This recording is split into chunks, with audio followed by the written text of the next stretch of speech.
Ha! Hello! How do you do? Good day, good dag, Good and day. greetings to Northworthy Sagas and Stories. I'm your host, as you may well know, Bragi, the son of Magnar, and I'm a Viking warrior. I'm a teller of tales, and I'm also a poet. And I'm here with a very, very good Viking and a very good friend. It's saying back at you. I'm Egil Thorsson, warrior, trader, merchant, runecaster, and storyteller. Oh yes, and today, well, this is the weekly Viking vlog, episode 10. The weekly Viking vlog. I didn't think you'd get to number 10 somehow, did you? No, 10 episodes in. Ooh. 10 weeks. I was a young lad, I had a crew cut then. And I'd also like to say hello to all your viewers on IGTV. Hello. Hi there. Now, if you're not already seeing any other vlog episodes, then please go and check out the playlist on the card. But I'll put that up there for you. So what do you think about the last episode, number 9? I enjoyed it immensely. It was a very long one. Yeah, what was it about? Well, last vlog, it was 1 hour 47 in total in time. Well, many things were talked about in that vlog, from the Battle of Branabur, yeah. It was interesting that you bring that up because there was Michael Wood on PBS was speaking about it, and you could see the build up to it, and it was, well, very dramatic to put it politely. It's that long ago, I can't remember what else we talked about. Of course, we do the comments, we're going to talk about that in a second. Yes, we figured that too. And to give you an idea what we're going to talk about today, we're going to try something different in the vlog. So we're going to do the host intros, we've done that. We're going to do the host updates next. Then we're going to talk about what we're filming today. And then we're going to just talk about some video ideas perhaps. And then Egil's going to have a 5-minute talk about leg bindings whilst I put mine on, because I don't have mine on at the moment. Yeah. Then we might talk about boggarts for 5 minutes and the folklore of boggarts. Yeah. Before finishing with Egil talking about the runes. Now this week, probably for a couple of weeks, I'm not going to put the comment section in. We're going to film that next week as a separate video, and at the end of today's vlog we're going to be doing some combat for you. So what do you thought about that? Ooh, better bring your band-aids with you. That will be Egil versus Bragi in the combat. And something else I'm going to do for you all is put a poll in the video. I'm not sure I can do that on IGN TV, but definitely on YouTube there will be a poll at the end of this video after the fight where you can decide who won. And we're going to fight for 5-10 minutes, and we're going to talk about swords, we're going to talk about axes and shields. So we're not just going to be doing fighting, we're going to be talking about what we're doing as well. So I hope you like that idea. Yeah, I hope you bought some shields. I got some shields. No, we're going to film it later on after we film this section of it. Okay. So we're not going to be walking off. Well, we're not organised yet. And I've also got to decide what sword to use and what axe to use. So that's the idea of this end of this vlog for a change, because it's a 10th vlog. With 10 vlogs in, I thought let's try something different. Yeah. And we both like the idea of putting the comments in a different video, just doing a comments video alone. Well, that means we could do more comments. Yeah, we can do more comments, and by the time we film next Wednesday, we'll have over 10 days worth, so that's going to be brilliant. So, But keep sending them in. yes, please, I urge you to leave comments, keep asking your questions on, what you want to know about Vikings or Saxons. If you have a query or a question, something you've always wanted to know, please leave it in a comment. That's where Egil Underground comes in. So in the last week, in relation to the channel, in Vikings and Saxons and whatnot, what have you been up to, Egil? Well, it's been so hot. There's not that much to do. I've been working on a business idea, Yes. which of course has hit it like the Titanic hitting the proverbial iceberg, but it's doable. After what you said. Yeah, we've got some options there for you. But hopefully we'll be able to go in more in depth on the historical side of things. Yeah, well, in relation to the channel, it's not something we're going to widely advertise, but Egil's going to basically trying to make some videos, hopefully for a company which revolves around educational videos Yeah. for schools and universities, which is what he's trained for. Yeah, but also, nothing to stop you from downloading them. It costs them No, a well, reasonable amount. I don't think subscribers would want to pay for a subscription when they can get it for free on this channel. So, that, you know, Worth a try. worth a try. Yeah. But also, a friend of mine came back from France visiting the battlefields of First World War. Came back and apparently it's even hotter over in France than it is over here. So Of course, there's been a number of wildfires in the UK at the moment, which is quite Manchester, rare. yeah. Yes. Well, they say someone started them deliberately. I don't Apparently, know. they caught people doing it whilst filming on with the helicopter, but that's another story. Yeah, they're mad, aren't they? But you know, fire was always used in the old times to burn down woods or cultivate land. Yeah, but this was just senseless arson. Yes, which we totally condone. And Condemned. why would you do that to such lovely moorland? Well, I mean, it's not only that, there's people's lives are at risk as well as the wildlife. Well, let's just carry on with Yeah. the update. So, are you learning any more stories for the channel? I was learning actually about the land waster flags. Right. Very interesting, and I could talk a bit longer at that at another time. But for instance, the symbolism of the raven was something. Did you know the Norwegian Secret Service used Huguenin and Mugenin for memory on their badges? Yes, I think I've seen that, Yeah. but it's something I've forgotten. Yeah, I hadn't seen it at all. And certain regiments of the Norwegian army have got the raven as their emblem. Well, I got some Norwegian army kits. I got a Norwegian jacket, and very nice in winter. They kept this quiet. Oh yeah. But that's another subject. Yeah. So, yeah. So what are you planning to record today then? Well, the car's just blown over, so I can't tell you. But there's sagas to learn. It was an idea that you came up with, which I think might be a good idea. Sagas, the good ones are really long, aren't they? They are very long. And if we do a chapter a week, That is, I think, the best approach. yeah, Because often when we talk about the sagas, we could read, we could read the whole saga, and then we could choose the good stories out of it. This is a great way of finding some of the sources and some of the content from the sagas. But also, what will be good is to do it in a series. So Yeah. what I'm planning to do, starting very soon, probably this week or next week, is start telling the saga of the Thorsson, and I'll be doing it chapter by chapter. I'm just learning the first chapter about Siggy and Bragi and Bragi's drift, and you know, it's very interesting how he murdered the man and he buried him in the drift, and of course that was classed as a murder, you know. and I shall be doing Egil Saga, not only because it's my Viking name, but also because he struck a chord with me. He's actually a person who existed and is related to the arch saga story of folklorist Snorri Sturluson. And do you know how many chapters there are in Egil Saga? No, because I haven't got the book yet. So it could be, you know, I know the Thorsson saga, there's 44 chapters. So in theory, if I did one every week, that's 44 weeks it would take. I think there are probably that many chapters. I think there'll be more than that. But they're not that long.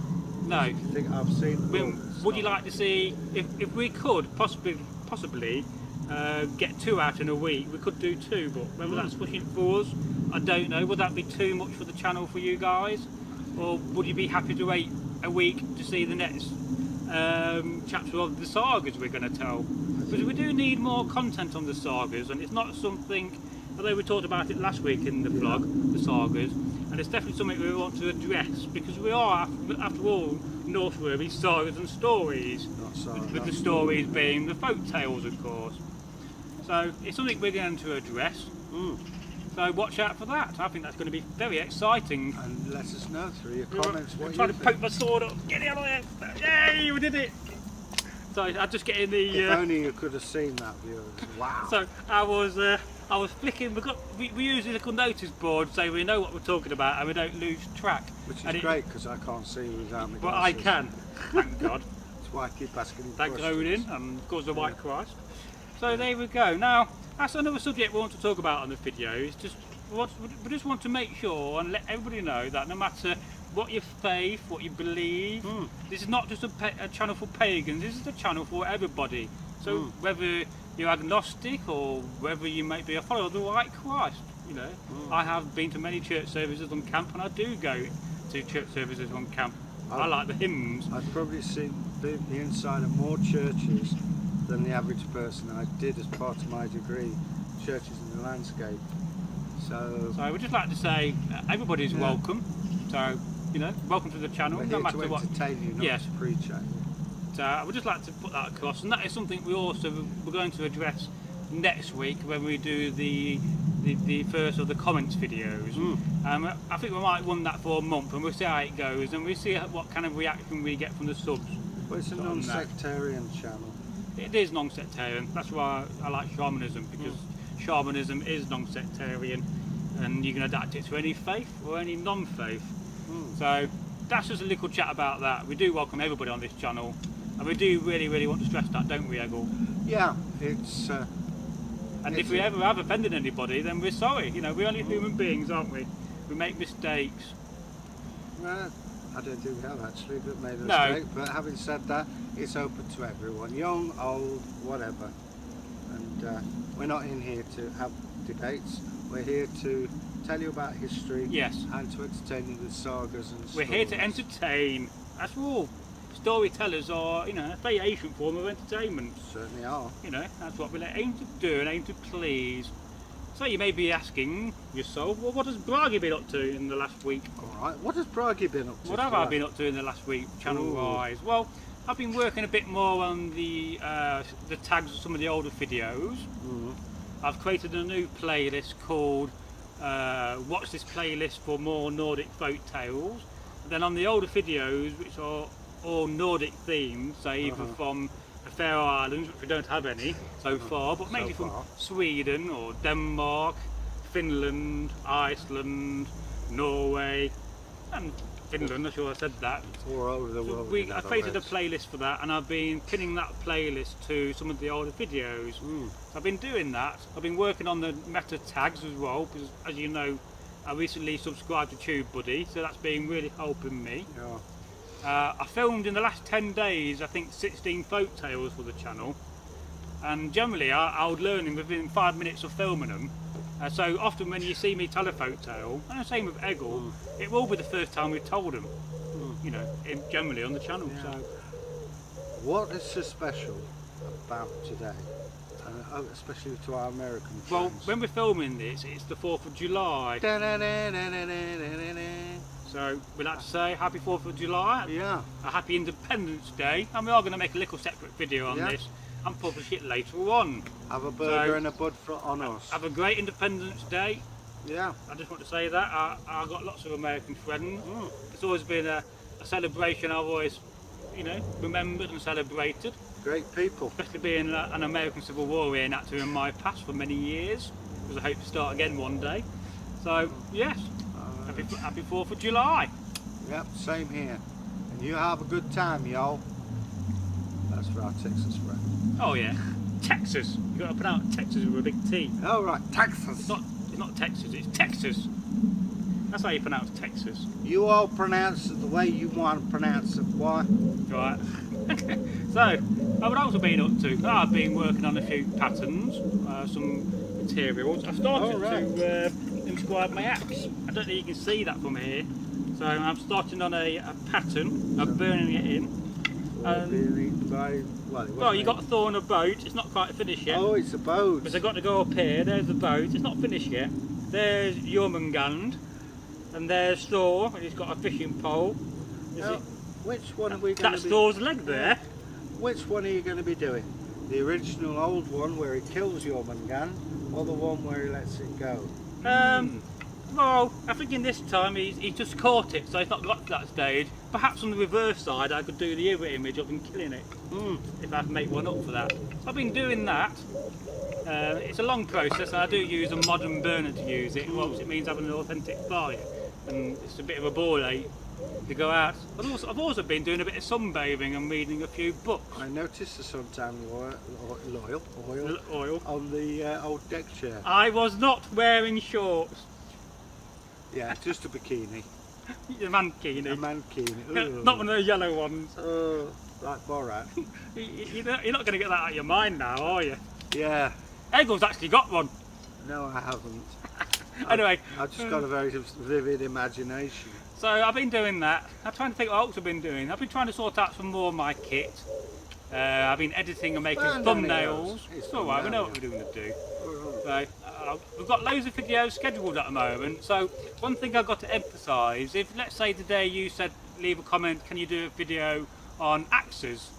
We could film it next week, but it won't show up for probably about 6 weeks to 2 months now. Yeah. Because I got that many videos scheduled. I got videos scheduled into September now. This is fantastic for the channel. And there's also quite a few gaps for you and some of your folk tales.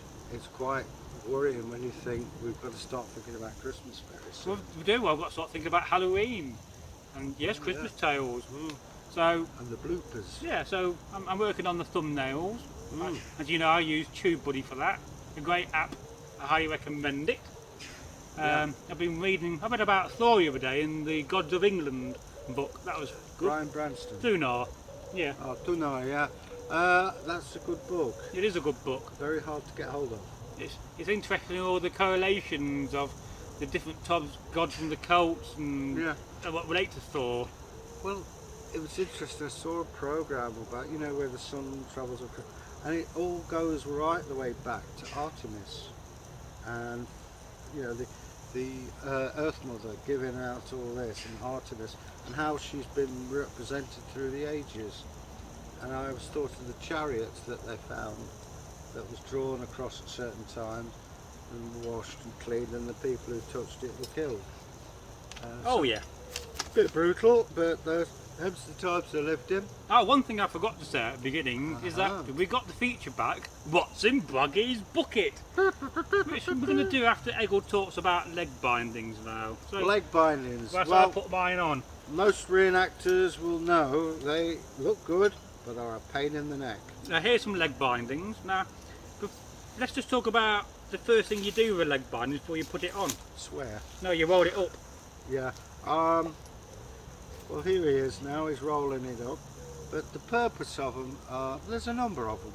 That's back to front, look, so that's the edge that goes into my leg. Oh, I didn't realise he's still talking. Anyway, there are a number of reasons for having leg bindings. One, it keeps the hot air in, keeps you warm. Second is support, and you can use them to bind up wounds or apply splints. But the most important thing is, if you look here at Bragi's trousers, there's an awful lot of material in those. It's got to be made. You can't just go down to Walmart and just get yourself a pair. You probably can now, but and if you look around here, you'll see it's all earthbound. When that gets wet, splashes up, it rots the cloth in your trousers, and it's an expensive game. Whereas the bindings you can see Bragi putting on is protecting them. You don't want them too tight, do you? No, because otherwise your feet go boop, boop, boop. You can lose that circulation. Yeah. Now, one thing I've always thought about leg binding is, well, would they have put leather on the back as an option? Possibly, you know. It's like... I want to do that with a set. They may have done, but the only problem with that is if it gets wet, it'll stretch like crazy, and then when it dries out, it shrinks. Well, there is that, and I do fancy making a set, just try it out. That's called experimental archaeology. I do a lot of that. I'm very interested in that subject, for experimenting. So that's my first one on, look. Yeah. There Well, are books and what on would it. it be made out of? What, the... Leg binding, not my legs. Any old, like your legs, any old bit of stuff you can find. What you'd do, you'd reuse, say, an old cloak or an old skelter. It doesn't really matter. I mean, yeah, you're going to get people who are fashion conscious and want to blend everything in, but the main purpose is to protect your trousers. Now, as you can see here, I have the two bits of cord, and as I roll it up, I make sure that's all nice tucked in, because I want that at the end and not to get in the way. So I roll these up, and this is generally the way you would keep them. Now, you don't need to have a bit of string, you can have a little brooch set. Yeah, I was just thinking for umpty years I've been doing this and I've been doing it wrong. Which is why I swear a lot when I put them on. Yeah, well this is the way I was taught. I wasn't taught it, but anyway. Well there you go, and teaching something here, Egil. Ooh. So teaching Egil about leg bindings. As you see, I mean, you push them together. This is also a very good way to store them. Yeah, I do roll them up, but I do it the wrong way. Okay, and now you can see my leg. I'm wearing some kind of roughly authentic socks, and I'll put it at the beginning. I hope you can see that in the camera. And I'll put my finger on the end, just make sure that it doesn't come too loose. Because the problem with leg bindings is they've got a habit when you're fighting to come undone. Yeah. And then you have to like, hey, oh, can you pause the battle? My leg binding's undone again. Well, the funny thing is, when I was in the TA, now that can happen. It can unravel. That's like the National Guard to you guys in America.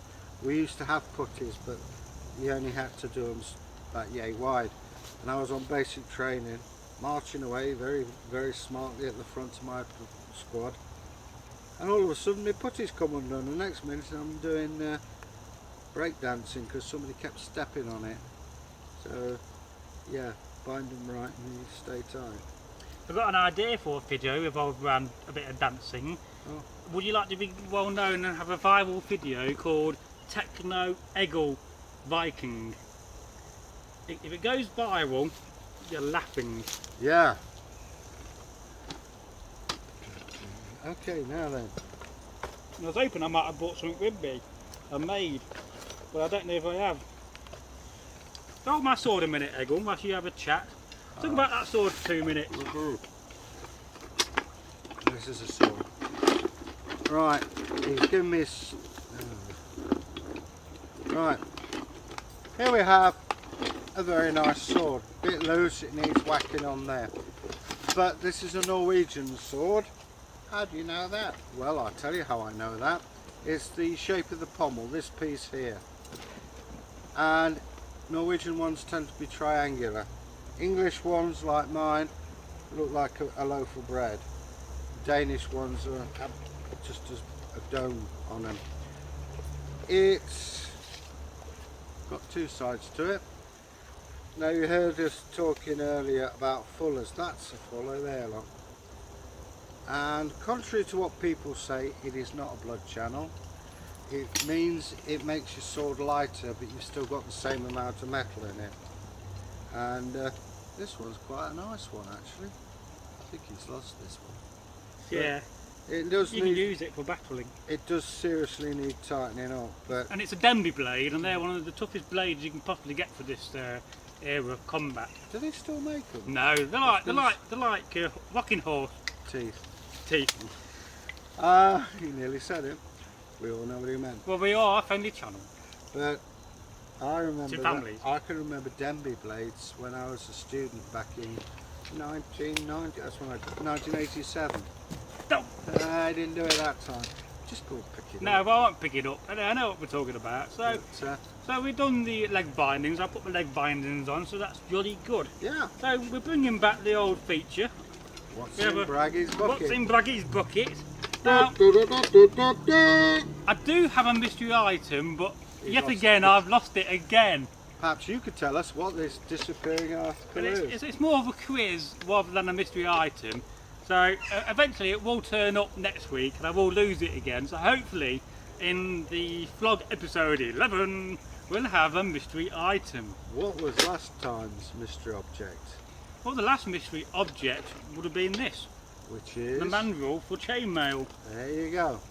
Just thought. And of course, we also had ingots as a mystery object. They're still in here. Yeah, there's the ingots.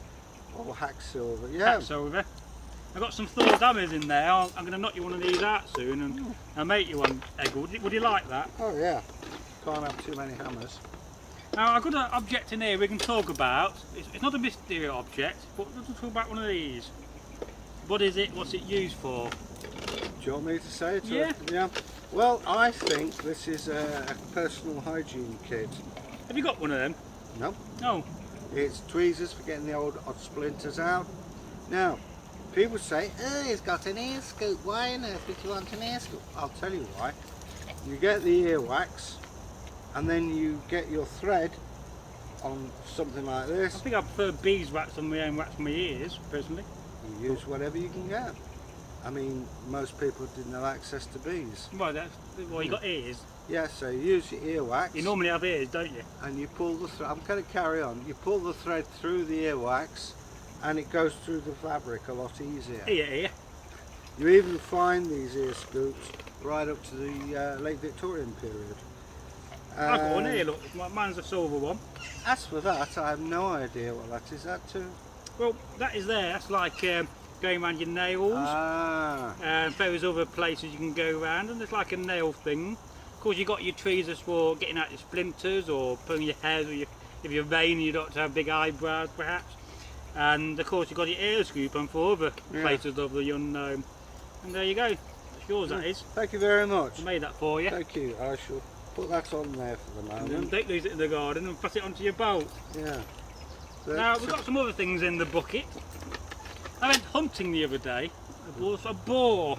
It's a very big boar, but I've got his tusk here. Ah, golden bursting. Oh, Now, yeah.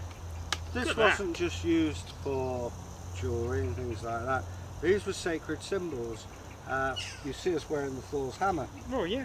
but you would also see, and we found these in York, silver mounted, perhaps not as big as that, but hanging from necklaces. Yeah. No, not this big. I did No. have one, but I lent it to somebody, never got it back. Well, I found one at York, and I'll say it's about yay big. I think it is a boar because you can tell where it's been sharpened it on a Yeah. stone on the flat edge. Wild makes- boar is delicious to eat. It is. I got some in the freezer. Oh, now he tells me. But that is gorgeous. But I found them, they were only about yay big. But And it's Yeah. also an everyday material you would have yeah, used. it's a nice bit of ivory. Of course, you would have also had antler. Antler. Now, this is great stuff. See the bit in the middle, the honeycomb stuff? You don't want that. It's No. the white outer bit. And the problem with antler is you've got to use it when it's young, when you first get it, because it hardens. Oh, which is- right. If you leave it on any length of time, it gets hard. So you make your comb out of that. Yeah. And at the moment, you know, when you've done it, it's not that good. You leave it. Yeah. These are good for handles. Oh yeah, excellent. There's some more pieces. Look. Use it for handles, belt buckles. And you can buy the antler in this kind of form in the kilo from eBay. There's lots of antler on eBay. And this is an everyday material we don't often think about. Yeah. And it's funny, we don't really use it today, do we, in modern world? Well, venison is only just coming back in, isn't it? So it's amazing to me that we don't use antler today. For Well, more I mean, things. we have a wild deer farm near There's us. another bit. Cheers. I mean, that would be nice for a little scram handle. You could have that on a langseax, perhaps. There's a small langseax. Well, there are deer farms around. You could use that as a digging tool. I'll wait till he's finished. Carry on. We do have deer farms around here where you can buy the venison and presumably the hide and antlers. I mean, the one I know is, you remember the motorbike guy, Ron Haslam? Yes. I went to school with him. He's got a deer farm. I don't know whether it's in Derbyshire or not, but Oh dear. there are a bit of publicity there for you, Ron. Oh yes. Please send us an invite. We'd like to look at some deer. Perhaps we can go and interview one. Anyway, that's another idea. Yeah. So, well, let's talk about the runes for a little bit. Okay. A favourite subject of yours, while I have a drink. Well, the runes. Today we know about writing. We are a literate society, and that's how we advance. The Vikings had a form of writing called runes. Now, runes are cut angularly, they're in straight lines in the early days, and there are a number of rune rows which are called futharks. So why do you call it futharks? Why not alphabets? Well, glad you asked that. Oh right, yeah, I forgot to ask. Futhark, it's the first few letters of the first 8 runes, spells the word futhark. Unless of course you're doing Northumbrian, then it spells futhark, Oh right. which is dialectal, it's dialect manifestation. So anyway, I deal with what's called the Eldar futhark, which is 24 runes, now it's 25. But you can write your name with them, but they also had magical properties, according to the Vikings. People would write a rune on each piece of wood or bone, and they would cast them in a certain way, and as they fell, they could interpret people's futures. They could do all kinds of things with them. It became something. They were outlawed at the Synod of Whitby in 614, if my memory serves me. Indeed, if you cast runes in the 18th century in Iceland, you'd be put to death. Really? However, this is one of the weird things. Not going there in the 18th century. When they were advertising for a vicar out there, it was part of his remit was he had to know the runes. And in Iceland today they have an official, sanctioned by the government, runecaster. Oh, didn't know that. So the runes themselves could be used. We find them on what we call merchant tags. They look like tent pegs.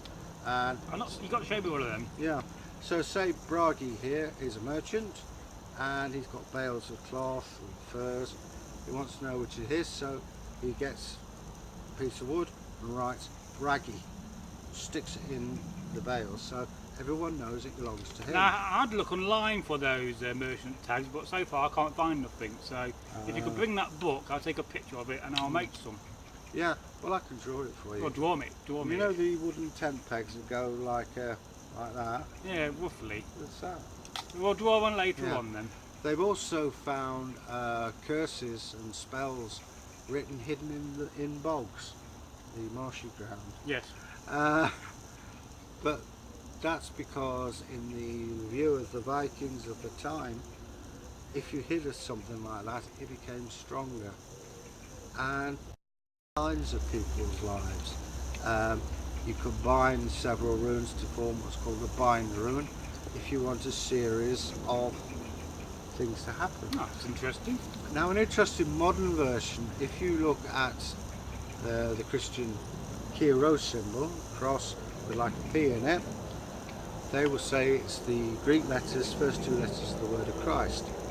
It also might interest you to know that the cross is the rune of love, and that one upright that goes through is the rune of joy. So love and joy, which I believe is the cornerstone of Christianity, isn't it? Yeah, I think at some point you're going to do a video on each rune, talk about them, aren't you? So, but if you look on the back of cool. a priest's robe when he's in full mass, of course, you'll see that, and it's a symbol used by the Catholic Church. And would everybody have access to the runes? It depends what time period you're talking. Well, during the Dark Ages, typically. Let's say 9th century. 9th century, Christianity would be watching, because whilst people are Christian, a lot of people, they may go to church, but they'll put the last loaf in the first furrow by moonlight, which is a tradition they had. In fact, the very word pagan comes from the Latin pagani, meaning country dweller, and that's because in the city Christianity had a lot more to offer. Excellent. And in the pagan countryside, you're most interested in fertility of your wife, your crops, your animals, and you're closer to the earth. But in some sense, the runes were the downfall of paganism in the accepted view. Because imagine Bragi here's a Christian and he's writing a letter to the Pope. And, Dear Pope. Yeah, and he's got an idea for ceremony or whatever, or he receives instructions. What it means is these words can be written 100 years before, given to him now, and he knows what the person was talking about. The runes don't do that. You didn't get vast tracts of written runes. They were used more, they were a magical thing, and they changed. You've got for instance, you have the elder Futhar, the younger Futhar, you've got the Danish Futhar, you've got the Northumbrian or Anglo-Saxon Futhar of 33 letters. 34. 34, there you go. So you see, but the thing that fascinates me, and I how did they know to change it? Well, that does make you think. Where did the knowledge come from for that? I have a feeling I know why they changed it, is because you imagine in the pre-Christian times, people are doing the runes, etc. They know the meanings. Christianity comes along and then sort of, you don't want they see them as the opposition then, so they change it. You know, letters are lost, letters are gained. And another interesting thing is, when we talk about thee and thou, it was a misreading of the rune thorn, straight line, and that, which is th. They misread it, thinking it was thee and thou, which is why you get that. It's amazing how many place names have Thorin in England. Well, there are a number many. There are a number of place names. If you go to York, there's a place called Ing's View. Yes. Well, Ing is another word for Lord Frey. Frey, of Lord course. Frey. Yeah. Ingvi. Yeah, you can go to places named after Thor and Odin. Yeah. Which have been assimilated. And it doesn't necessarily mean these people worship the gods, because it's been named like that for years.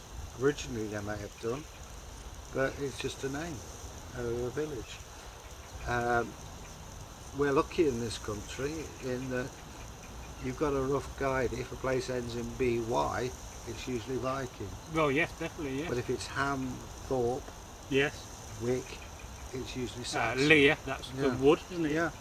But you see places, I mean, Derby is a Viking name. Well, yes, definitely, unique. Yeah, but you'll find places like Norwich, Saxon. Perhaps in the next vlog we could talk about Viking Derby. I'd love to, how it came about and everything, yeah. Alright, would you like to see that in the next vlog? Episode 11, please leave it in a comment. Yeah, let us know. We're always looking for ideas and suggestions for the vlogs, and of course you will see the same content we cover in the vlogs done in videos as well. Yeah. What we aim to do. The vlog is just a more accessible way for people to enjoy watching us. It's as much your channel as ours. Oh, it is. Without you, we can't do it. We know we're trying to form this fan basis, and you can say call it an army. You know, you can call it the army of Northworthy. And we do love our fans and our subs, so thank you for watching. Something we don't often say, but we do appreciate you watching. I love looking through the comments. Oh yes, I got some to reply to from yesterday. Especially when I've got glasses. But it's always interesting to take other people's views and see what they want, because that's what we're here for. Yeah, and perhaps in another episode you could do an interview with me, like I've already done 2 with you, so have a think about that yourself, write some questions down. And any more ideas you have for the vlogs, then please leave it in a comment. And as you know, we're not doing comments today. We're going to have a change.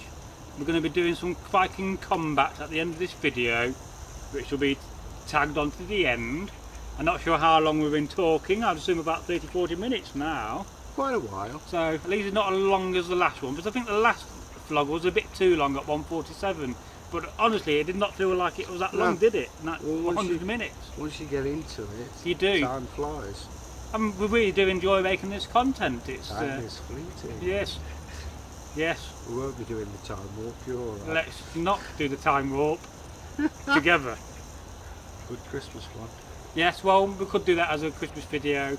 I am still thinking about memes, so we are hoping to address that situation and do the odd meme.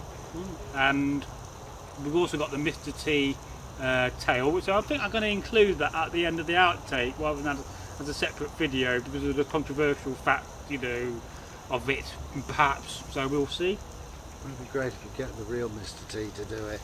Well, if the real Mr. T ever wants to come to Derby and appear as a guest in the vlog, because he does like his golden bling. Yeah. I must admit, he was. I loved the A-Team when I was growing up. Yeah, he was an inspiration to a generation. And whenever you mention the A-Team, it's Mr. T you remember, isn't it? Well, it is Mad Murdoch. I love Mad Murdoch. Yeah, but he's the first person that steps out and pity the poor fool don't remember me. Well, out of all of them, really, he was the one that had the most fame out of it. Yeah. I mean, he was he Elvis Presley's bodyguard? I'm not sure about that. He was a bodyguard of some description. I'm not surprised, he's got the gold for it. He was in a Rocky film as well, wasn't Thought he would have made a good Viking, wouldn't he? Yeah, yeah. Yeah. But, yeah, I remember him. He was...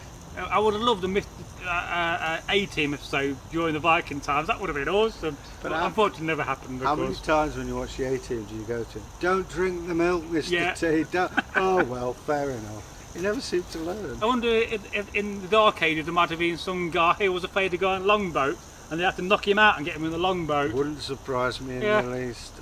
I know that's going off subject there, but that was one of my favourite programmes growing up. On a Saturday morning on I think ITV1, used to play it, and I used to watch it, and I still watch it today now and again.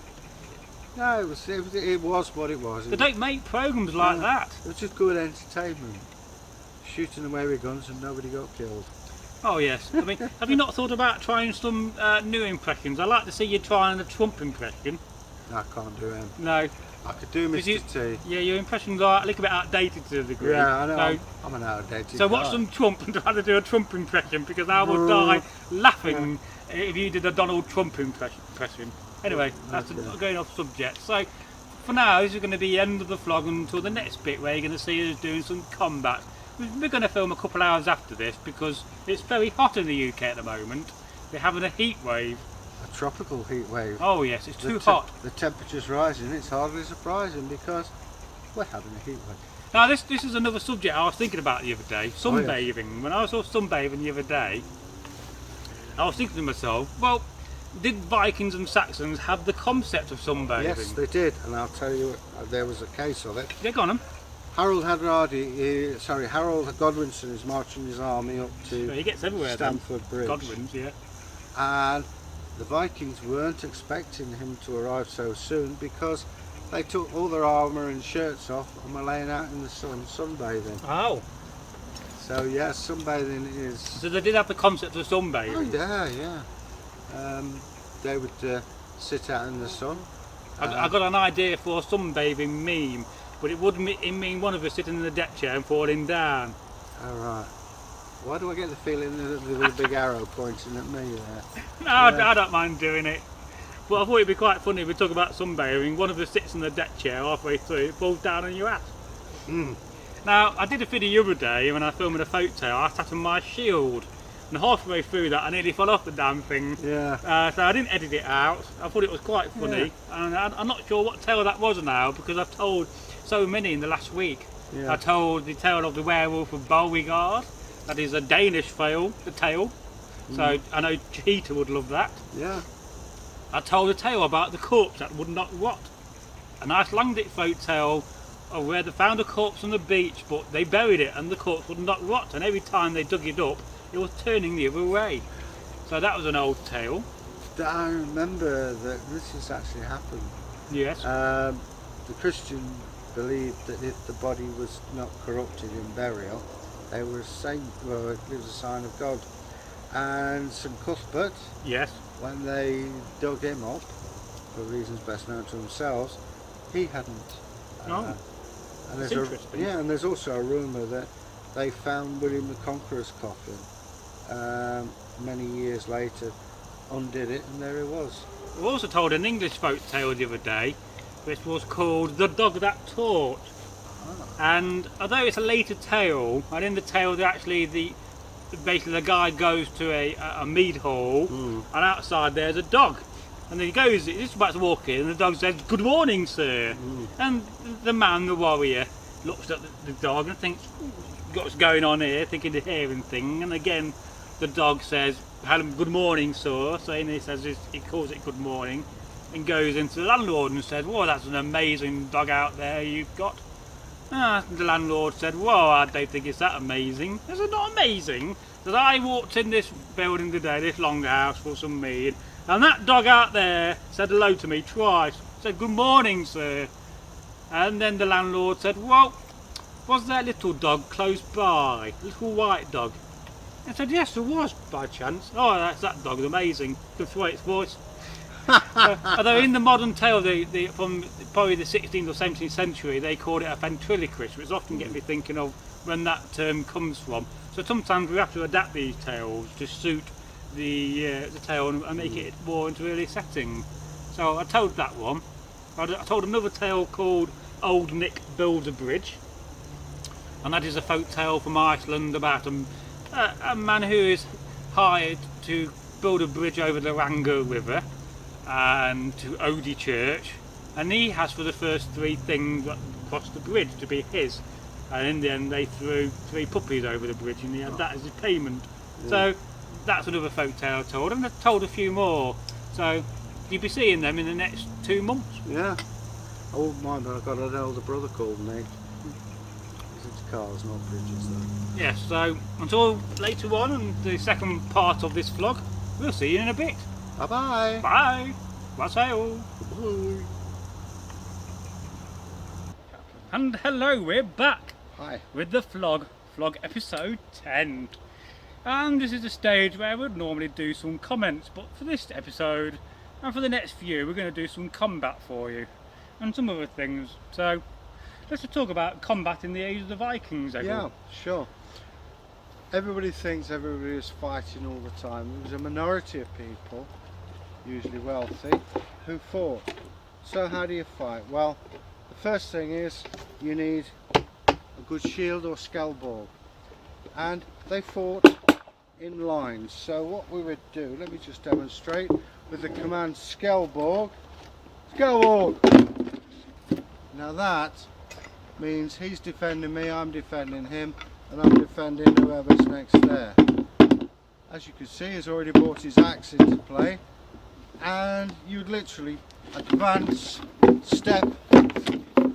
Well, we're a bit out of sequence. Yeah, we'll go back. So that is the wrong way. So what we do is we go step on, step on, step on, and you get the message. And we come back again. So we have a permanent line here. Usually spears, because spears are longer. That means it keeps you away from us. Very few men would have swords. There's not really much you can do. You fight like that.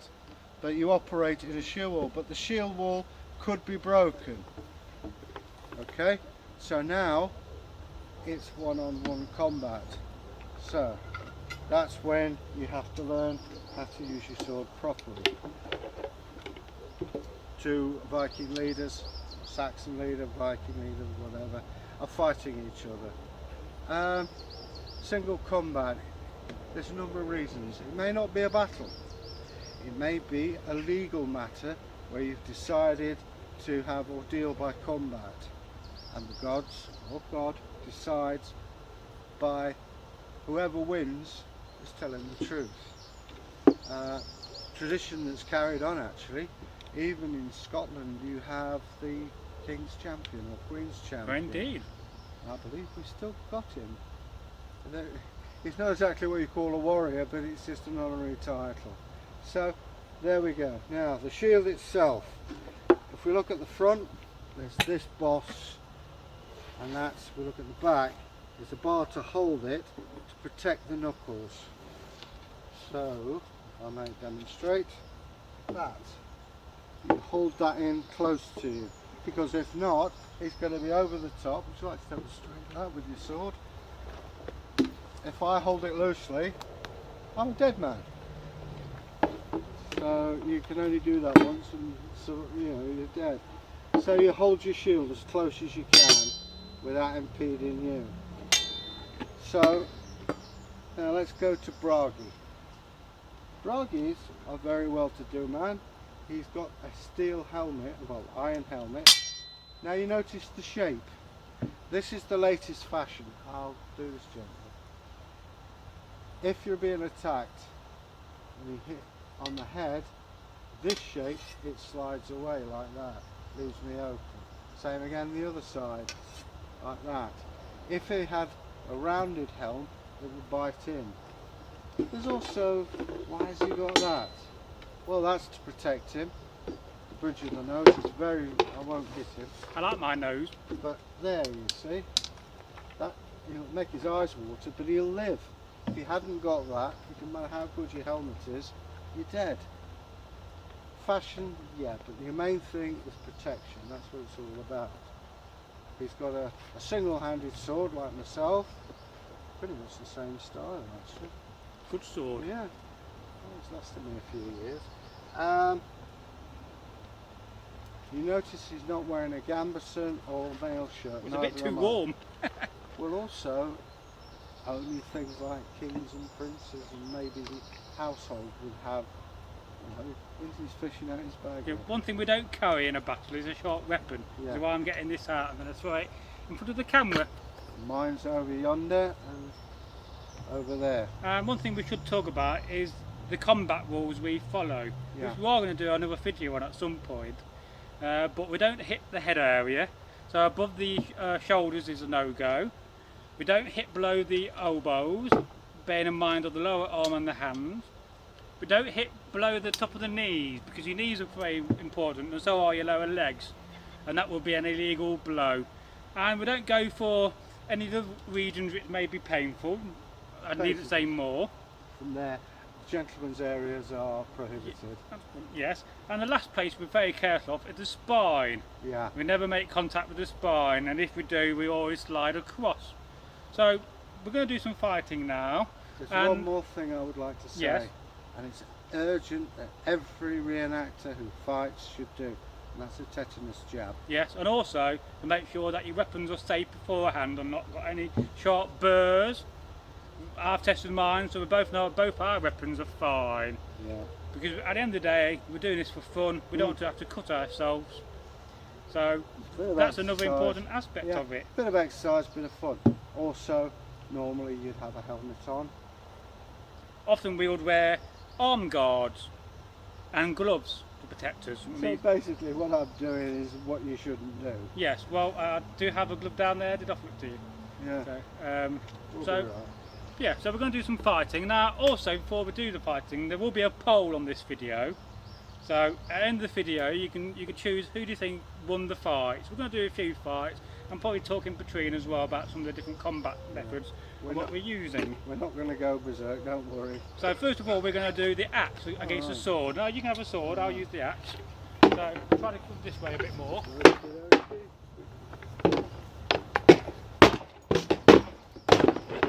Oh, you got me there. So well done to Egil.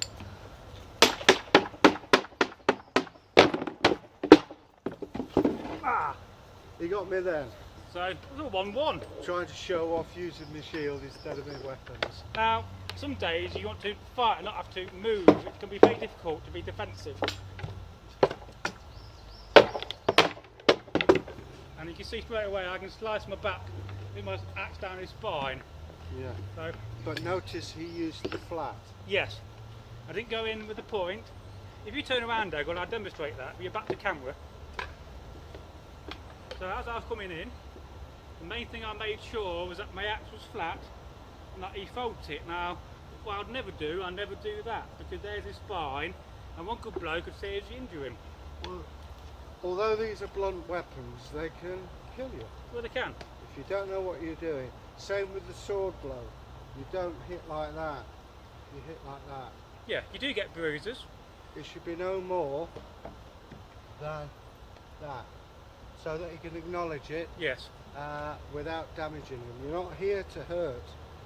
And in a combat scene, you get 3 hits in a battle, and then you're out. That's for the very good reason. If it's one hit, it'll be over in about 30 seconds. So let's demonstrate fighting and how they actually use the hooker shield. Okay. So you can see there, I put the shield, and I can reach to do that, and then get in with the flat of the axe, and again kill him. Where he's flattened me open like that, all that is exposed. But again, it's here as a show, for a bit of exercise. Anybody who thinks this is for hurting, just... Now, another way you can use an axe is by holding it further up. I'll demonstrate this next.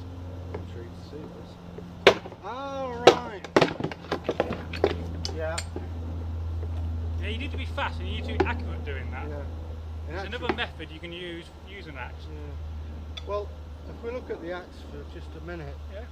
Here we go. You go forward a little bit. Yeah, let me just put my... We'll carry on, do some more combat in a minute. If we look at the axe, it's called a skegox or bearded axe. And if you imagine this is a man's head. Here's his nose, here's his mouth, and there's his beard. And as you've seen, it's used to hook. Now you've seen him hooking my shield, but if we're at sea in longships, you'd have a row of men who'd lean over to the opposing ship, and there'd be the other guys doing the same thing, pulling the ship towards them, and then they'll put down literally a wooden stage. Then you have your battle.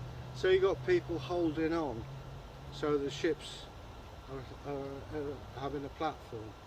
And there is an example of some chieftain or kings who lost the battle and simply jumped over the side. We thought that was legend until they excavated the bottom of the fjord and found mail coat compressed with a skull in it. Wow. So yeah, may not have been the guys they were talking about, but it certainly did happen. So there we go. Well, we've got some more fighting to do yet. I'm going to suggest we do some sword and sword next. Okay. So we'll have a bit of a fight with sword and sword. Do you want to talk about swords at all? Well, this is my first combat sword I ever owned.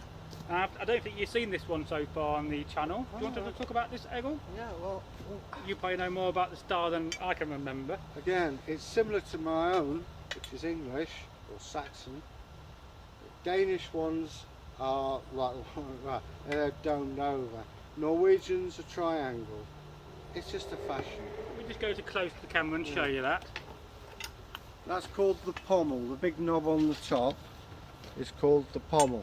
Now, Might be I too won't close there. actually do it in a close quarter section. I'm just demonstrating. Okay, lock shoes together. We're like this. There's nothing either of us can We do. can push each other. However, with the pommel, I can whack him, and he can do the same. Now, would that be classed as a legal hit in combat? Well, for I don't think it was. For reenactors, fair enough, you don't do it. No. But if you were doing it for real, you do anything you can. But I mean, into the mouth. Yeah. And while you're spitting teeth out, he's killing You you. could certainly see a pommel killing somebody if you hit him smack in the head like that. Or imagine you've got a horseman coming towards you.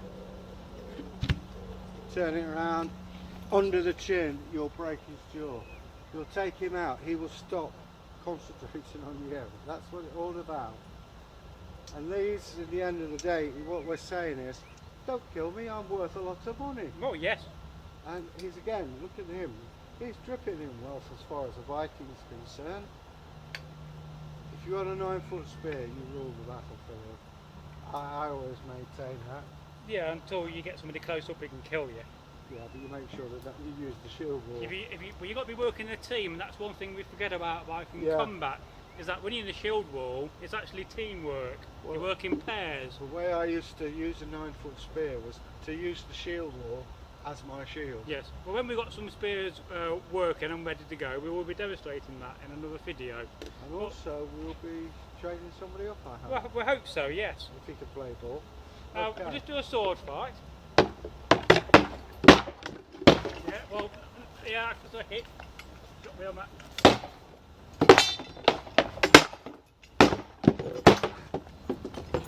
Draw. That was a draw. You alright? Yeah, it's just a bracelet. No.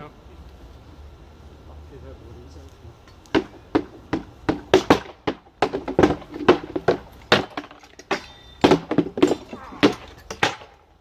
I think I got potty slice there. Yeah. Anyway. Yeah. There's a little bit more fighting. Now, when we got our breath back again, we'll do some more. As you One can thing see, we don't often gloves. talk about gloves are is useful. how we don't use shield to sit on. Yeah. I'm glad you're doing that because I can do that now. We'll just keep talking a bit more. Because we're getting our breath back. Well, we've not done this for a while.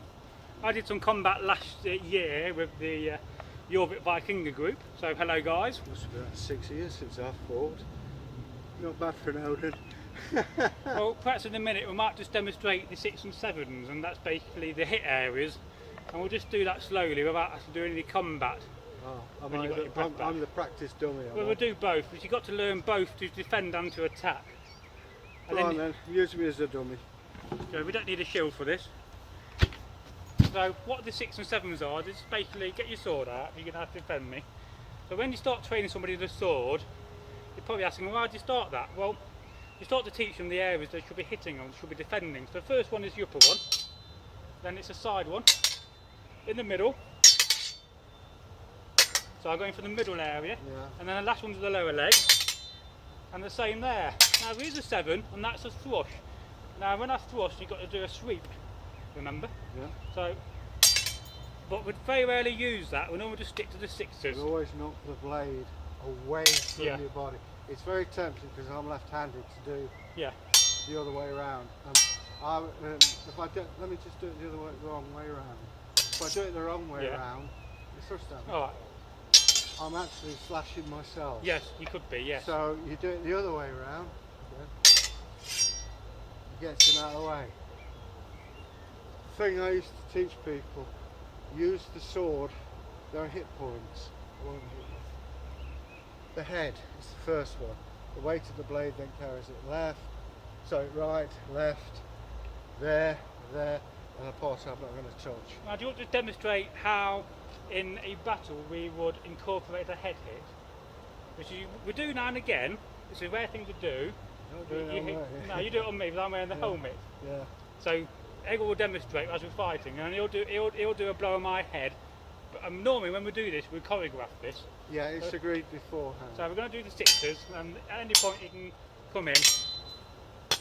Now, one thing you made a mistake there was that you should have used the flat of the blade rather than the cross section of the blade itself. Not only is, if you make a dent in his arm, he's not going to be very happy. He's saved. I've already got a dent on my helmet thanks to Take here. Hello, that's Egil. He's already saved up a lot. Because even today, these things are expensive. Well, they are expensive, you know. I mean, £800 for a helmet like this, £150 for a sword. Well, I mean, I got mine from. That's $400 to $500 already. I actually got this off a type here, second hand. But the point is, they're expensive bits of kit. Reenactment isn't cheap, is it? Do you want to demonstrate how you use a scram sax against your shield? Go on, man. Let me just put my sword down. We will be off camera slightly now and again. I'm going to first of all use it without a shield to show you why this is not very effective.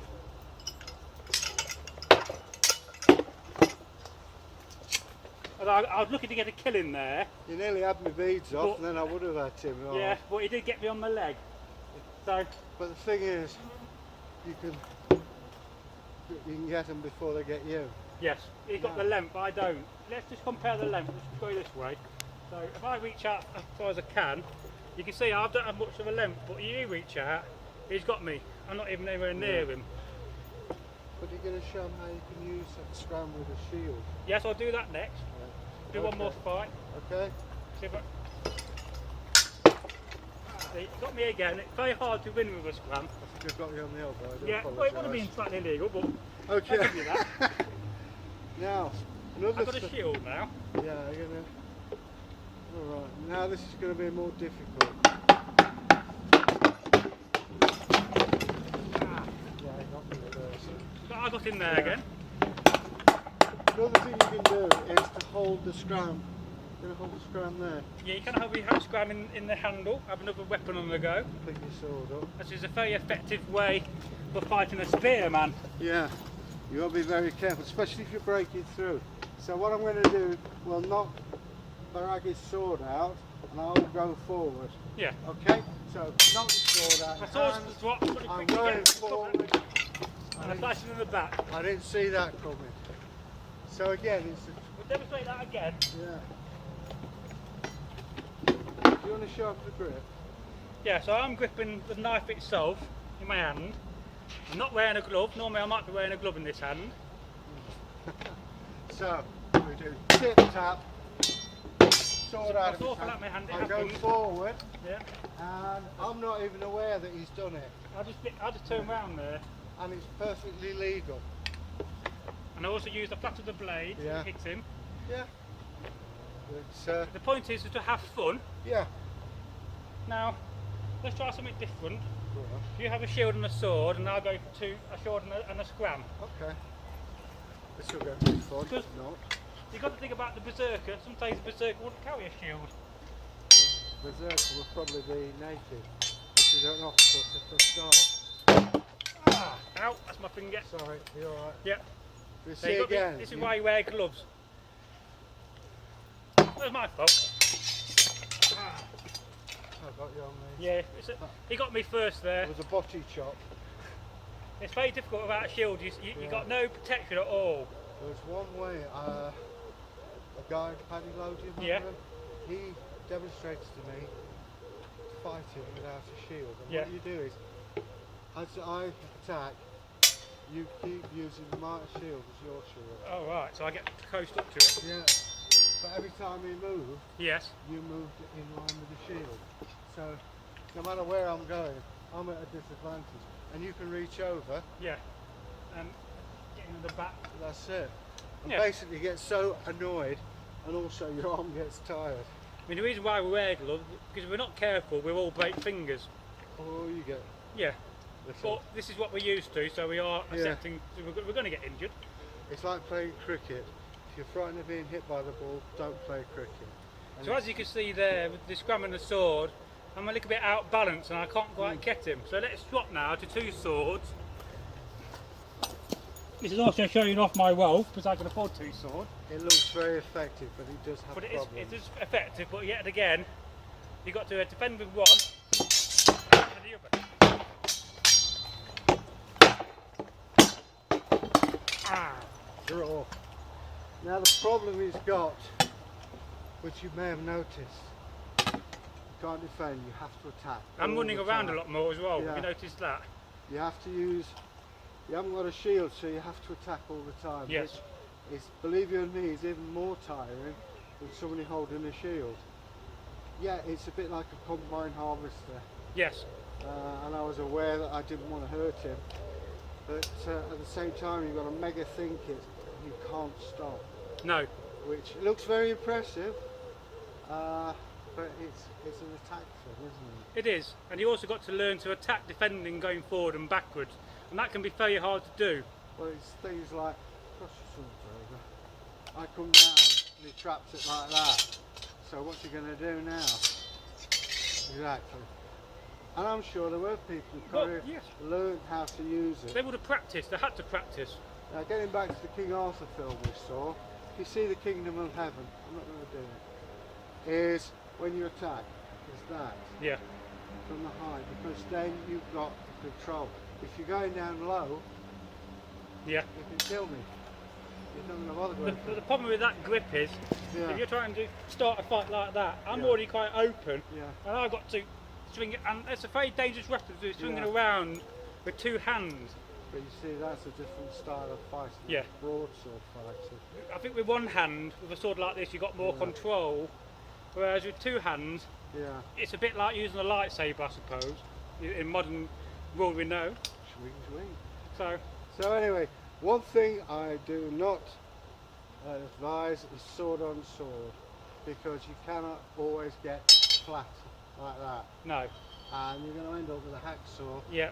and an expensive piece of equipment, probably your most expensive. Well, it is thing, your most expensive piece of equipment if you don't have gold or is going to silver. end up being ruined.